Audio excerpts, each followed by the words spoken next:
आज हम बात करने वाले हैं टेक्निकल क्लासेस में आपके सिलेबस की। और आपका अपना सिलेबस जो है वो कुछ इस प्रकार है। सबसे पहले आपका कम्युनिकेशन स्किल्स है ना। कम्युनिकेशन स्किल्स ये बदलाता है कि आपको कम्युनिकेट कैसे करना है, आपका कम्युनिकेशन कैसा होना चाहिए। क्योंकि कम्युनिकेशन एक तरीका है, एक जरिया है एक आदमी से दूसरे आदमी तक पहुंचने का, है ना। आप किसी को किस प्रकार से इन्फ्लुएंस कर पाते हैं। जैसे सपोज दैट आप मान लीजिए कि आप किसी जॉब के लिए जा रहे हैं और सामने इंटरव्यूअर बैठा हुआ है और आपको उनको इन्फ्लुएंस करना है, आपको पॉजिटिव फीडबैक देना है उनको। तो आप क्या करेंगे? सीधी सी बात है, आपका कम्युनिकेशन स्किल्स आपका सबसे ज़्यादा अच्छा होना चाहिए। आपका बॉडी पोस्चर, आपका आई कांटेक्ट, है ना, और आपके जो टोन है, टोन ऑफ वॉइस, वो बहुत मीडियम और लाउड होने चाहिए। तो कम्युनिकेशन में हम कम्युनिकेशन स्किल्स की बात करेंगे। दूसरा सबसे बड़ा कोर्स कंटेंट में आपका है पार्ट ए इंग्लिश, जहां पे हम बात करेंगे कम्युनिकेशन कितने तरीके का होता है। कम्युनिकेशन में बेसिक कम्युनिकेशन में आपका क्या आता है? इंट्रोडक्शन आता है। इंट्रोडक्शन आप लोगों ने कभी ना कभी कहीं ना कहीं दिया हो, है ना। My name is this and that, my father's name is this and that, and I my father is a farmer, or my father is a principal, my father is a teacher of high school. And thereafter you might have talked about what? You might have talked about your mother profession. That is what? That is my mother is a housewife. And then you might have qualified, you might have talked about the qualification, your qualification, मतलब आपका योग्यता क्या है ना। सो आपने बताया होगा कि at first I passed my 10th from this school and thereafter I completed my intermediate from this schools. Right now I am pursuing this honor subject, और जो आप अभी कर रहे हैं उसके बारे में आप बता सकते हैं। तो सबसे पहला बेसिक कम्युनिकेशन में आपको इंट्रोडक्शन आता है, और यही इंट्रोडक्शन सबसे ज्यादा जरूरी होता है आपके लिए, क्योंकि ये इंट्रोडक्शन मीनिंग एंड डेफिनेशन, इसका मीनिंग क्या होता है, इसका डेफिनेशन क्या होता है, इसका प्रोसेस ऑफ कम्युनिकेशन क्या होता है। मैंने अभी बोला कि क्या प्रोसेस ऑफ कम्युनिकेशन होता है। मैंने अभी आपको बताया कि इसमें क्या होता है, बॉडी जेस्चर होता है, हाव भाव आपका देखा जाता है। उसके बाद आई कांटेक्ट होता है ना। उसके बाद फिजिकल अपीयरेंस आपका कैसा है। तो ये सारी बात कम्युनिकेशन में आते हैं। जैसे आपका आई कांटेक्ट, अगर कोई सामने में कोई बात कर रहा है और आप उनके आई कांटेक्ट नहीं मिला रहे, तो आपका वो नेगेटिव इंपैक्ट बनाएगा। या अगर वो आई कांटेक्ट बना रहे हैं और उसके बाद आप आई कांटेक्ट बहुत गौर से उनके साथ बना रहे हैं और वो बहुत ज्यादा कंफर्टेबल फील नहीं कर रहे हैं, तब भी आप बनाए जा रहे हैं क्योंकि आपको बताया गया है कि आई कांटेक्ट बनाना है, तो उस केस में भी आप गलत हैं। तो ये सारा बात जो है प्रोसेस ऑफ कम्युनिकेशन में आ जाएगा आपका। उसके बाद elements of communication, sender message, channel receiver, and feedback and context, feedback definition and importance.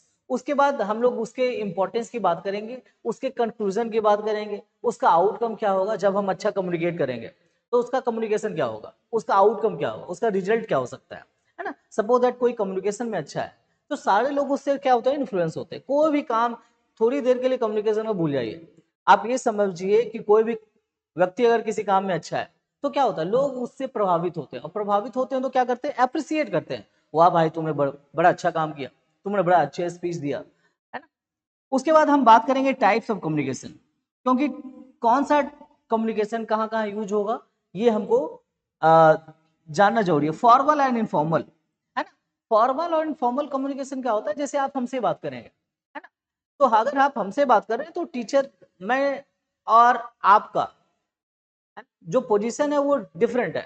तो मैं टीचर हूं तो वहां पे आप फॉर्मल फॉर्मल आप बात करेंगे, लेकिन जब आप अपने दोस्त से जाके बात करेंगे तो वहां पे कैसा बात होगा, वहां पे इनफॉर्मल तरीके से बात होगा, है ना। दूसरा सबसे बड़ा बात है वर्बल नॉन वर्बल, है ना। कहीं आप वर्बल बोल सकते हैं, कहीं पे आप नॉन वर्बल बोल सकते हैं, है ना। कहीं पे आप वॉइस का यूज कर सकते हैं, कहीं पे आप सिंबल का जेस्चर का बात कर सकते हैं। तीसरा ओरल एंड रिटन, कभी आप मुंह से बोल सकते हैं कम्युनिकेशन, और कभी आप राइट करके कम्युनिकेट कर सकते हैं। जैसे कोई कभी कभी ऐसी सिचुएशन आती है जहां पे आप क्या करते हैं, जहां पे आप ओरल नहीं कर सकते तो वहां पे आप रिटन कम्युनिकेट कर सकते हैं। Non verbal cues such as kinesics, prosthetics, haptics and vocalics. तो ये सारे फिजिकल अपीयरेंस, अभी मैं फिजिकल अपीयरेंस के बारे में बात भी कर रहा था, tables, charts and graphs in graphics. So ये सारे के सारे आपके कम्युनिकेशन में आ जाएंगे। हम बात कर रहे थे effective communication and communication barriers. So communication barriers मतलब क्या क्या चीजें आपको नहीं करनी है, उसके बारे में हम बात करेंगे, है ना। उसके बाद आर्ट ऑफ इफेक्टिव कम्युनिकेशन वो क्या होता है, उसके बारे में हम ये बात करेंगे। Ways to remove and minimize, कोई अगर चीज प्रॉब्लम है तो उसको या तो हटा दीजिए, नहीं तो थोड़ा कम कर दीजिए। मिनिमाइज करने का मतलब क्या हो जाता है, आप उसको कम कर दीजिए। दूसरा चीज है comprehension and vocabulary enhancement based on reading of the following text, है ना। सो कुछ कॉम्प्रिहेंशन मिलेंगे। कॉम्प्रिहेंशन में क्या आते हैं, कुछ टॉपिक लिखा रहेगा, आप उसको कॉम्प्रीहेंस कैसे करेंगे ये डिपेंड करेगा आपके ऊपर। दूसरा है आप उसको इन्हेंसमेंट कैसे करेंगे, आप उनको इंक्रीज कैसे करेंगे। कॉम्प्रिहेंसिव जो आपका तरीका है, आप उसको इनहेंस इंक्रीज कैसे करेंगे। मान लीजिए कोई आपके अंदर क्वालिटी है तो आप उसके अंदर कैसे इंक्रीज करेंगे। दूसरा उसी में आपका यूनिट 3 में आपका मालगुडी डेज है, आर के नारायण, आपने सुना होगा मालगुडी डेज में क्या है। आर के नारायण बहुत ही अच्छे इंडियन राइटर हैं, है ना। मालगुडी डेज में क्या है, एक स्टोरी जहां तक मुझे याद आती है कि एक उसमें एक बहुत ही पुअर किसान होता है जिसके 2 बकरी थे। और उसी टाइम में एक होता यह है कि बाहर से एक अंग्रेज आ रहा होता है ट्रैवल करके। तो उस टाइम में जो वो बकरी बाहर चलाने जाता है और चराने जाता है, तो चूंकि वो रोड के किनारे बैठा हुआ था और तभी उसकी गाड़ी रुक जाती है अंग्रेज की। तो अंग्रेज ने उस बूढ़े को देखा जो बकरी चरा रहा था, वो पुअर किसान को देखा, है ना। तो उससे आके बात करने लगा, क्योंकि फॉरेनर जो कपड़ा पहने हुआ था वो खाकी थी, तो उसे लगा कि ये पुलिस मेरे तरफ क्यों आ रही है, क्योंकि पहले के लोग जो थे ना वो बहुत ज्यादा सीधे साधे थे, है ना। जैसे अगर पहले के लोग एनसीसी का ड्रेस अगर देख लेते हैं तो उन्हें लगता है, ओ माय गॉड पुलिस आ रहे हैं, है ना। तो इस तरीके का तो मालगुडी डेज का एक कहानी ये भी था। What students can do, Karamchand Gandhi ने लिखा है, स्टूडेंट्स को क्या क्या कर सकते हैं, है ना, उस पे बात है। फिर the secret of work Swami Vivekananda ने लिखा है। तो इसी तरीके से हम सारा का सारा syllabus, stopping by woods on a snowy evening, और रॉबर्ट फ्रॉस्ट जो इंग्लैंड के पोइट हैं उनके बारे में बात करेंगे, है ना। Where the mind is without fear Rabindranath Tagore, आपके इंडियन आपके पोइट हैं, राइटर हैं, है ना। उसके बाद ode on solitude Alexander Pope, इसका the rape of the lock भी एक पोएम है, लेकिन वहां पे ये पोएम नहीं है, तो इसके बारे में भी बात करेंगे। अस्साम ऑफ लाइफ SW लॉन्गफेलो, इसके बारे में बात करना है। उसके बाद एप्लीकेशन कैसे लिखा जाता है, application to principal and librarian. मुझे लगता है ये एप्लीकेशन लिखना बहुत ही ज्यादा आसान काम है ना, क्योंकि इसमें हमको क्या चाहिए, फॉर्मेट चाहिए, किस तरीके से हमको लिखना है ना। जिस तरीके से आपको एक फ्रेम चाहिए, मान लीजिए आप अपना फोटो खिंचा रहे हैं, है ना, किस फ्रेम में आप फिट होना चाह रहे हैं। बहुत तरह के फ्रेम फैलाए गए हैं आपके ऊपर, तो आपको जो फ्रेम अच्छा लग रहा है उसमें आप फिट हो जाइए। तो लेटर जब आप प्रिंसिपल को लिख रहे हैं, लाइब्रेरियन को लिख रहे हैं, सपोज दैट आपने बुक लिया, है ना, बुक उनसे लिया, बोरो किया, और उसके बाद आप उनको लिख रहे हैं, तो उसका वो फॉर्मल तरीका होगा, इनफॉर्मल तरीका होगा, इस पे हम बात करेंगे। प्रिंसिपल को लिख रहे हैं तो फॉर्मल तरीका होगा, है ना, या इनफॉर्मल होगा, ये भी हम बात करेंगे। Drafting emails message and notice, आप चूंकि बिहार बोर्ड से हैं तो नोटिस आपके सिलेबस में है या नहीं है वो तो मुझे नहीं पता, लेकिन सीबीएसई में नोटिस 7 स्टैंडर्ड से शुरू हो जाता है। मैसेजेस कैसे लिखना है ना, मैसेजेस कैसे लिखना है, नोटिस कैसे लिखना है, और ड्राफ्टिंग ईमेल्स कैसे लिखना है, तो ये सारा बात करेंगे। उसके बाद ऑफिशियल लेटर के बारे में बात करेंगे। रिपोर्ट राइटिंग होता है, ये भी बहुत ही आसान चीज है। आप रिपोर्ट राइटिंग कैसे करेंगे, डायरी राइटिंग की तरह होता है। आप डिटेल में अपने इंसिडेंट के थ्रू जो गए हैं आप उसके बारे में बात करेंगे।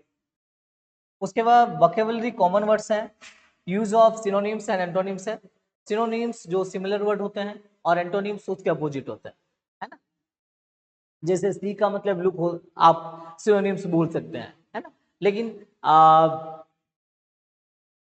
उसके बाद हम क्या करेंगे, पार्ट्स ऑफ स्पीच में जाएंगे, सिंपल सेंटेंस एंड क्वेश्चन के बारे में बात करेंगे, क्वेश्चन टैग्स के बारे में बात करेंगे, रिमूवल ऑफ टू के बारे में बात करेंगे, active voice into passive voice के बारे में बात करेंगे। इस तरीके से आपका क्या है, इस तरीके से आपका इंग्लिश वाला जो है वो आराम से कंप्लीट हो जाएगा। उसके बाद हम हिंदी के बारे में बात करेंगे।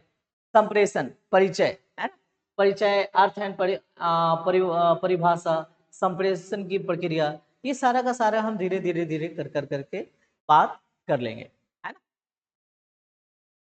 फिर जीवन कौशल क्या होता है, आत्म जागरूकता और आत्म विश्लेषण।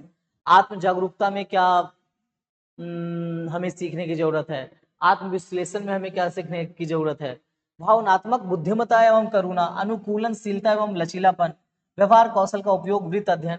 तो ये सारा का सारा हमको लोग को क्या करना है, आराम से पढ़ना है बस। तो ये आपका सिलेबस है जो मुझे फिक्स्ड टाइम पीरियड में क्या करना है, खत्म कर देना है।